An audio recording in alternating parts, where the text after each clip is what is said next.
اعوذ باللہ من الشیطان الرجیم بسم اللہ الرحمن الرحیم وَإِن كُنتُمْ فِي رَيْبٍ مِّمَّا نَزَّلْنَا عَلَىٰ عَبْدِنَا فَأْتُوا بِسُورَةٍ مِّن مِّثْلِهِ وَادْعُوا شُهَدَاءَكُم مِّن دُونِ اللَّهِ إِن كُنتُمْ صَادِقِينَ فَإِن لَّمْ تَفْعَلُوا وَلَن تَفْعَلُوا فَاتَّقُوا النَّارَ الَّتِي وَقُودُهَا النَّاسُ وَالْحِجَارَةُ أُعِدَّتْ لِلْكَافِرِينَ وبشر الذين آمنوا وعملوا الصالحات أن لهم جنات تجري من تحتها الأنهار كلما رزقوا منها من ثمرة رزقا قالوا هذا الذي رزقنا من قبل وأوتوا به متشابها ولهم فيها أزواج مطهرة وهم فيها خالدون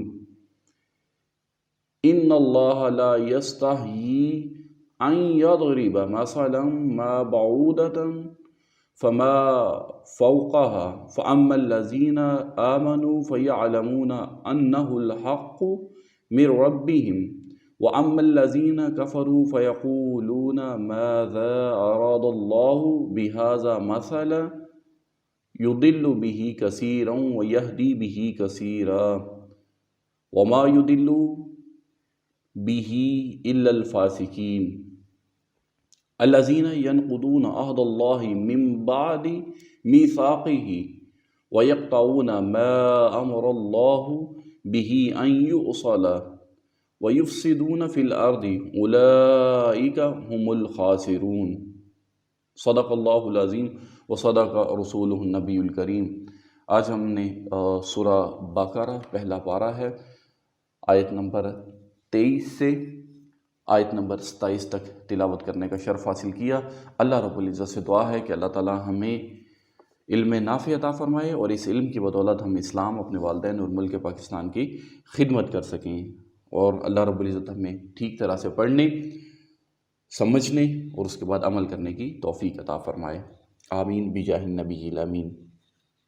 وَإِن كُنتُمْ فِي رَيْبٍ مِّمَّا نَزَّلْنَا عَلَىٰ عَبْدِنَا فَأْتُوا بِسُورَةٍ مِّن مِّثْلِهِ وَادْعُوا شُهَدَاءَكُم مِّن دُونِ اللَّهِ إِن كُنتُمْ صَادِقِينَ۔ اور اگر تمہیں اس کتاب کے بارے میں کوئی شک ہو، ہم نے پڑھا ھدی للمتقین، یہ متقیوں کے لیے ہدایت ہے۔ ابھی اللہ رب العزت ارشاد فرما رہا ہے، اور اگر تمہیں اس کتاب کے بارے میں کوئی شک ہو جو ہم نے اپنے خاص بندے پر نازل کی ہے، یعنی کہ رسول کریم صلی اللہ تعالیٰ علیہ وسلم، تو تم اس جیسی ایک صورت بنا لاؤ اور اللہ کے علاوہ اپنے سب مددگاروں کو بلا لو اگر تم سچے ہو،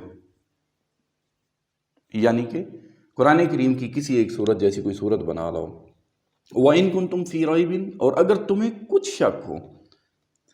اس سے پہلی آیت میں اللہ رب العزت کی قدرت و وحدانیت کا بیان ہوا، اور یہاں سے حضور سید المرسلین صلی اللہ تعالیٰ علیہ وآلہ وسلم کی نبوت اور قرآن کریم کے اللہ تعالیٰ کی بے مثل کتاب ہونے کی وہ قاہر دلیل بیان فرمائی جا رہی ہے جو طالب صادق کو اطمینان بخشے اور منکروں کو عاجز کر دے۔ اللہ تعالیٰ کی عظمت کی سب سے بڑی دلیل محمد مصطفیٰ صلی اللہ تعالیٰ علیہ وآلہ وسلم ہے، اور محمد مصطفیٰ صلی اللہ تعالیٰ علیہ وسلم کی عظمت کی سب سے بڑی دلیل قرآن کریم ہے، لہٰذا اس رکوع میں ترتیب سے ان سب کو بیان کیا گیا ہے۔ عَلَىٰ عَبْدِنَا، اپنے خاص بندے پر۔ اس آیت میں خاص بندے سے حضور پرنور صلی اللہ تعالیٰ علیہ وسلم مراد ہیں۔ یہاں اس انداز تعبیر میں نبی رحمت صلی اللہ تعالیٰ علیہ وسلم کی شان محبوبیت کی طرف بھی اشارہ ہے۔ اعلیٰ حضرت امام احمد رضا خان بریلی رحمۃ اللہ تعالیٰ علیہ فرماتے ہیں، لیکن رضا نے ختم سخن اس پہ کر دیا، لیکن رضا نے ختم سخن اس پہ کر دیا، خالق کا بندہ خلق کا آقا کہوں تجھے۔ خالق کا بندہ یعنی کہ اللہ رب العزت کا بندہ خلق کا آقا کہوں تجھے صلی اللہ تعالیٰ علیہ وآلہ وسلم۔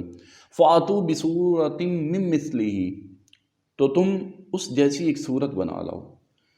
آیت کے اس حصے میں اور اس کے بعد والی آیت میں قرآن کے بے مثل ہونے پر دو ٹوک الفاظ میں ایک کھلی دلیل دی جا رہی ہے کہ اپنی فصاحت و بلاغت پر ناز کرنے والوں کو چیلنج ہے کہ اگر تم قرآن کو اللہ تعالیٰ کی کتاب نہیں بلکہ کسی انسان کی تصنیف سمجھتے ہو تو چونکہ تم بھی انسان ہو لہٰذا اس جیسی ایک صورت بنا کر لے آؤ جو فصاحت و بلاغت، حسن ترتیب، غیب کی خبریں دینے اور دیگر امور میں قرآن کریم کی مثل ہو۔ اور اگر ایسی کوئی صورت بلکہ آیت تک نہ بنا سکو تو سمجھ لو کہ قرآن اللہ تعالیٰ کی کتاب ہے، اور اللہ تعالیٰ کی کتاب کا انکار کرنے والوں کا انجام دوزخ ہے جو بطور خاص کافروں کے لیے تیار کی گئی ہے۔ اور یہ جو چیلنج ہے قیامت تک تمام انسانوں کے لیے ہے۔ آج بھی قرآن کریم کو نبی محتشم نبی مکرم صلی اللہ تعالیٰ علیہ وسلم کی تصنیف کہنے والے کفار بہت ہیں، مگر قرآن کی مثل ایک آیت بنانے والا آج تک کوئی سامنے نہیں آیا، اور جس نے اس کا دعویٰ کیا اس کا پول خود ہی چند دنوں میں کھل گیا تھا۔ اچھا، یہ جو اعجاز قرآن ہے اس کی کچھ وجوہات ہیں۔ چونکہ قرآن مجید وہ مثل کتاب ہے کہ لوگ اپنے تمام تر کمالات کے باوجود قرآن پاک جیسا کلام بنانے سے عاجز ہیں، اور جن و انس مل کر بھی اس کی آیات جیسی ایک آیت نہیں بنا سکتے۔ اس کی بنیادی وجہ یہ ہے کہ قرآن مجید اللہ رب العزت کا کلام ہے، اور مخلوق میں کسی کے پاس اتنی طاقت ہی نہیں ہے کہ وہ اللہ تعالیٰ کے کلام کے مثل کوئی کلام بنا سکے۔ اور یہی وجہ ہے کہ صدیاں گزرنے کے باوجود آج تک کوئی بھی قرآن مجید کے دیے ہوئے چیلنج کا جواب نہیں دے سکا، اور نہ ہی قیامت تک کوئی دے سکتا ہے۔ قرآن پاک کے بے مثل ہونے کی بہت سی وجوہات ہیں جنہیں علماء و مفسرین نے اپنی اپنی کتابوں میں بہت شرح و بسط سے بیان فرمایا ہے۔ یہاں پر میں کچھ جو ہے وہ وجوہات بیان کرنا چاہوں گا۔ فصاحت و بلاغت سب سے پہلی چیز، چونکہ عرب کے لوگ فصاحت و بلاغت کے میدان کے شہ سوار تھے، اور ان کی صفوں میں بہت سے ایسے لوگ موجود تھے جو کہ بلاغت کے فن میں اعلیٰ ترین منصب رکھنے والے، عمدہ الفاظ بولنے والے، چھوٹے اور بڑے جملوں کو بڑی فصاحت سے تیار کرنے والے تھے، اور تھوڑے کلام میں بہترین تصرف کر لیتے تھے، اپنی مراد کو بڑے عمدہ انداز میں بیان کرتے، کلام میں فصاحت و بلاغت کے تمام فنون کی رعایت کرتے، اور ایسے ماہر تھے کہ فصاحت و بلاغت کے جس بھی وہ دروازے سے چاہتے داخل ہو جاتے، الغرض دنیا کے ہر طرف دنیا میں ان کی فصاحت و بلاغت کا ڈنکا بجا کرتا تھا، اور لوگ فصاحت و بلاغت میں ان کا مقابلہ کرنے کی تاب نہیں رکھتے تھے۔ ان اہل عرب کو فصاحت و بلاغت کے میدان میں اگر کسی نے عاجز کیا تو وہ کلام پاک ہے، کلام قرآن مجید ہے۔ اس مقدس کتاب کی فصاحت و بلاغت نے اہل عرب کی عقلوں کو بھی حیران کر دیا کہ وہ اپنی مثل لانے سے عاجز کر دیا۔ دوسری چیز، تلاوت قرآن کی تاثیر۔ اب قرآن مجید بے مثل ہونے کی ایک دلیل یہ بھی ہے کہ اسے پڑھنے اور سننے والا کبھی سیر نہیں ہوتا۔ ابھی ہم پڑھ رہے ہیں نا بیٹھے، تو پڑھتے ہوئے بھی اور آپ لوگ سن رہے ہیں، سنتے ہوئے بھی آپ کا دل چاہے گا کہ ہمارا جو تجسس ہے وہ اور بڑھتا جاتا ہے، اور پڑھنے کو دل چاہتا ہے۔ پڑھنے والے کا دل چاہتا ہے میں اور پڑھتا چلا جاؤں، اللہ رب العزت آگے کیا بیان فرما رہا ہے، اور سننے والا کہتا ہے کہ اللہ اور آگے کیا بیان فرما رہا ہے، میں سنتا چلا جاؤں۔ کبھی سیر نہیں ہوتا، اور نہ ہی سے اکتاتا ہے، بلکہ وہ اس کی جتنی زیادہ تلاوت کرتا ہے اتنی ہی زیادہ شیرینی اور لذت پاتا ہے، اور بار بار اس کی تلاوت کرنے سے اس کے محبت دل میں راسخ ہوتی جاتی ہے۔ اور اس کے علاوہ کوئی اور کلام اگرچہ وہ کتنی ہی خوبی والا اور کتنا ہی فصیح و بلیغ کیوں نہ ہو، اسے بار بار پڑھنے سے دل اکتا جاتا ہے، اور جب اسے دوبارہ پڑھا جائے تو طبیعت بیزار ہو جاتی ہے، جو کوئی بھی کلام ہو۔ قرآن مجید کی اس شان کے بارے میں حضرت حارث رضی اللہ تعالیٰ عنہ سے مروی ہے، حضرت علی المرتضیٰ کرم اللہ وجہ الکریم فرماتے ہیں حضور اقدس صلی اللہ تعالیٰ علیہ وسلم نے ارشاد فرمایا، قرآن وہ ہے جس کی برکت سے خواہشات بگڑتی نہیں، اور جس کے ساتھ دوسری زبانیں مل کر اسے شک و شبہ میں یا پھر مشتبہ و مشکوک نہیں بنا سکتی، جس سے علماء سیر نہیں ہوتے، جو زیادہ دہرانے سے پرانا نہیں پڑتا، اور جس کے عجائبات ختم نہیں ہوتے۔ یہ ترمذی شریف کی حدیث مبارکہ ہے۔ اور اس کے ساتھ ساتھ قرآن مجید کی آیات میں رعب، قوت اور جلال ہے۔ جب کوئی ان کی تلاوت کرتا ہے یا انہیں کسی سے سنتا ہے تو اس کے دل پر ہیبت طاری ہو جاتی ہے، حتیٰ کہ جسے قرآن پاک کی آیات کے معانی سمجھ میں نہ بھی آ رہے ہوں اور وہ آیات کی تفسیر بھی نہ جانتا ہو، اس پر بھی رکت طاری ہو جاتی ہے، جبکہ قرآن مجید کے علاوہ کسی اور کتاب میں یہ وصف نہیں پایا جاتا، اگرچہ وہ کیسے ہی انداز میں کیوں نہ لکھی گئی ہو۔ اور تیسری چیز، غیب کی خبریں ہیں۔ قرآن پاک میں مستقبل کے متعلق جو خبریں دی گئیں وہ تمام کی تمام پوری ہوئیں۔ مثلا زمانہ نبوی میں رومیوں کے ایرانیوں پر غالب آنے کی خبر دی گئی اور وہ 100% پوری ہوئی۔ آگے اللہ رب العزت ارشاد فرماتا ہے فَإِن لَّمْ تَفْعَلُوا وَلَن تَفْعَلُوا فَاتَّقُوا النَّارَ الَّتِي وَقُودُهَا النَّاسُ وَالْحِجَارَةُ أُعِدَّتْ لِلْكَافِرِينَ، پھر اگر تم یہ نہ کر سکو اور تم ہرگز نہ کر سکو گے تو اس آگ سے ڈرو جس کا ایندھن آدمی اور پتھر ہے، وہ کافروں کے لیے تیار کی گئی ہے۔ وَقُودُهَا النَّاسُ وَالْحِجَارَةُ، اس کا ایندھن آدمی اور پتھر ہیں۔ اس آیت میں آدمی سے کافر اور پتھر سے وہ بت مراد ہیں جنہیں کفار پوجتے ہیں، اور ان کی محبت میں قرآن پاک اور رسول کریم صلی اللہ تعالیٰ علیہ وسلم کا انکار کرتے ہیں۔ پتھروں کا جہنم میں جانا ان پتھروں کی سزا نہیں بلکہ ان کے پجاریوں کی سزا کے لیے ہوگا، یعنی پجاریوں کو ان پتھروں کے ساتھ سزا دی جائے گی۔ اعدت للکافرین، وہ کافروں کے لیے تیار کی گئی ہے۔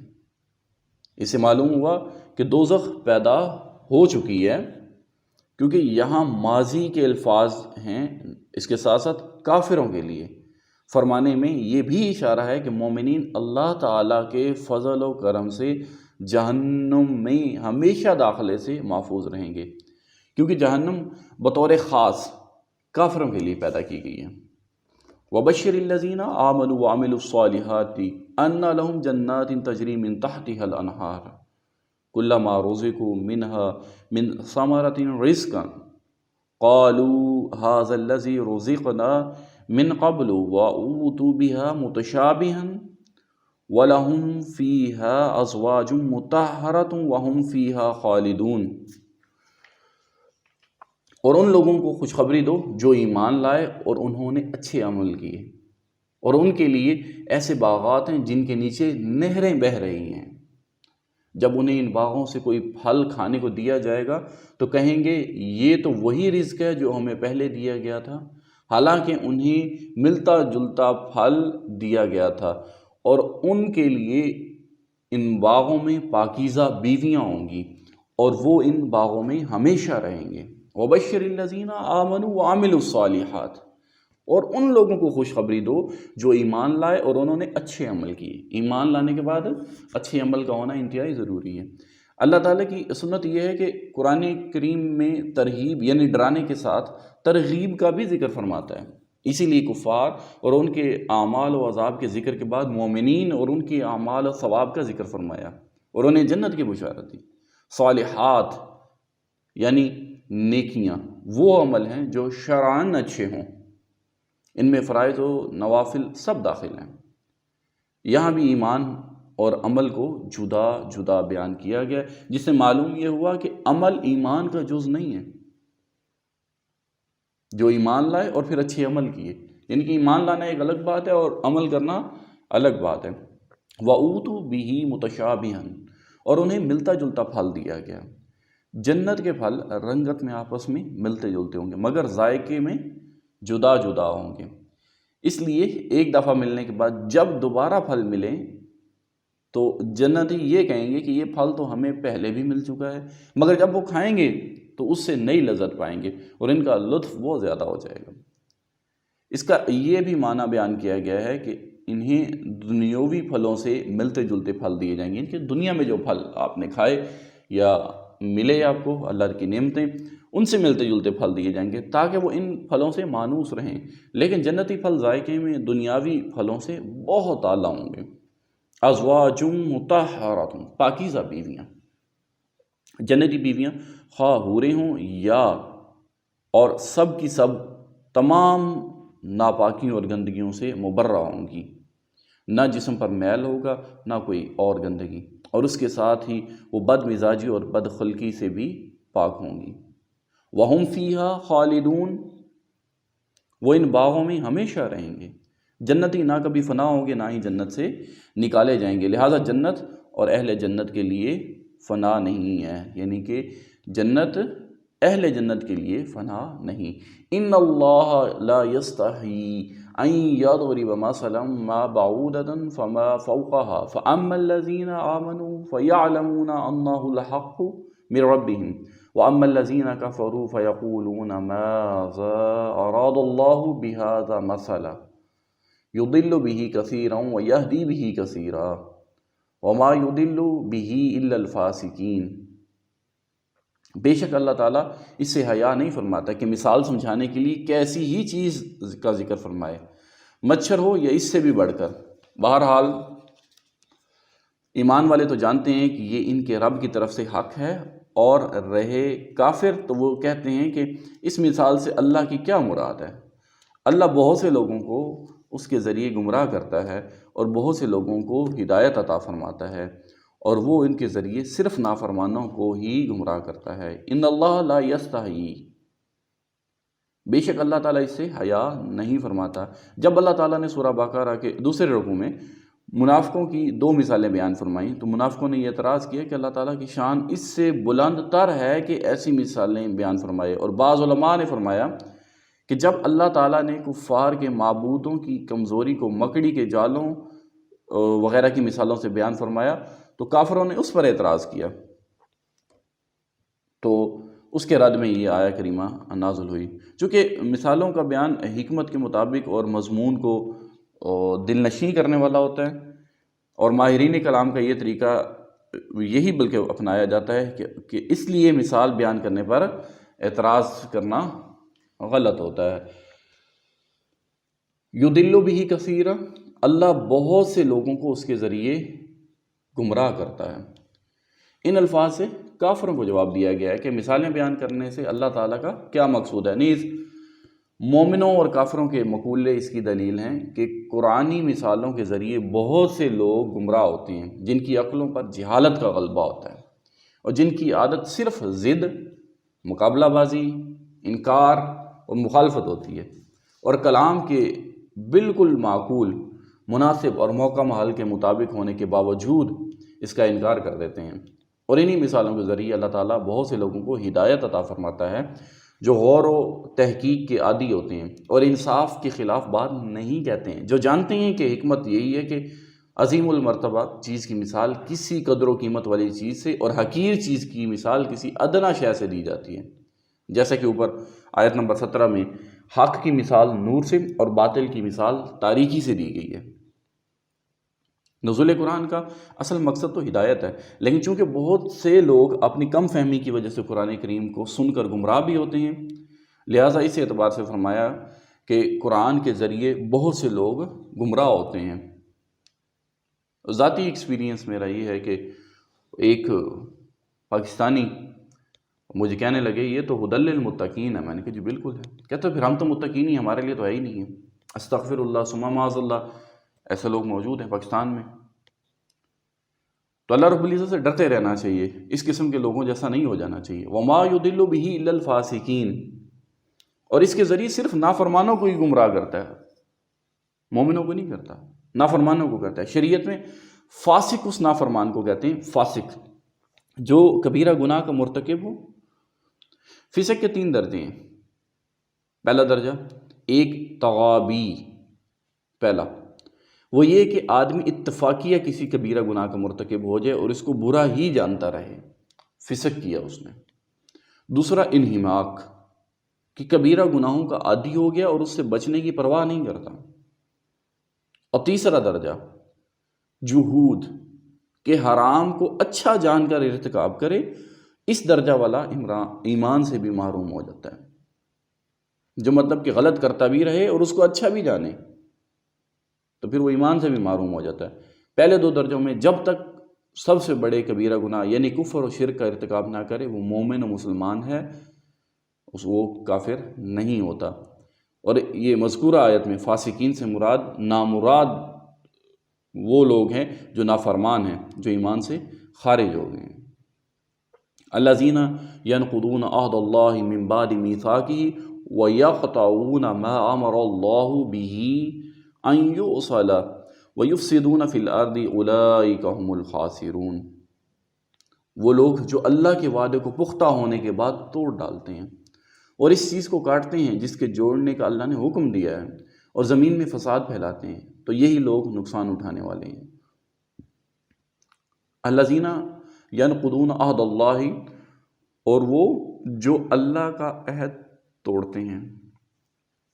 اس سے وہ عہد مراد ہے جو اللہ تعالیٰ نے گزشتہ آسمانی کتابوں میں حضور سید عالم صلی اللہ تعالیٰ علیہ وآلہ وسلم پر ایمان لانے کے متعلق فرمایا تھا۔ ایک قول یہ ہے کہ عہد 3 ہے، ایک یہ بھی قول ملتا ہے جب ہم تفسیر میں جاتے ہیں۔ پہلا عہد کون سا ہے جی؟ جو اللہ تعالیٰ نے تمام اولاد آدم سے لیا کہ اس کی ربوبیت کا اقرار کریں، اس کا بیان سورہ اعراف کی آیت نمبر 172 میں ہے۔ دوسرا عہد انبیاء کرام علیہم الصلوۃ والسلام کے ساتھ مخصوص ہے کہ رسالت کی تبلیغ فرمائیں اور دین قائم کریں، اور اس کا بیان سورہ احزاب کی آیت نمبر 7 میں ہے۔ جبکہ تیسرا عہد علماء کے ساتھ خاص ہے، علماء کے ساتھ خاص ہے تیسرا عہد، کہ حق کو نہ چھپائیں۔ اس کا بیان سورہ آل عمران کی آیت نمبر 187 میں ہے۔ ما امر اللہ بھی، جس چیز کا اللہ نے حکم دیا، جن چیزوں کے ملانے کا حکم دیا گیا وہ یہ ہیں: رشتہ داروں سے تعلقات جوڑنا، مسلمانوں کے ساتھ دوستی و محبت کرنا، تمام انبیاء علیہم الصلوۃ والسلام کو ماننا، تمام کتابوں کی تصدیق کرنا اور حق پر جمع ہونا۔ ان کو قطع کرنے کا معنی ہے رشتہ داروں سے تعلق توڑنا، انبیاء کرام علیہم الصلوۃ والسلام کو نہ ماننا اور اللہ تعالیٰ کی کتابوں کی تصدیق نہ کرنا۔ یہ ہے وعدہ توڑنا، عہد توڑنا۔ اللہ رب العزت سے دعا ہے کہ اللہ تعالیٰ ہمیں، اللہ رب العزت نے جو احکامات دی ہیں ان پر عمل کرنے کی توفیق عطا فرمائے اور ہمیں کبھی بھی عہد توڑنے والوں میں شامل نہ فرمائے۔ وما علینا الا البلاغ المبین۔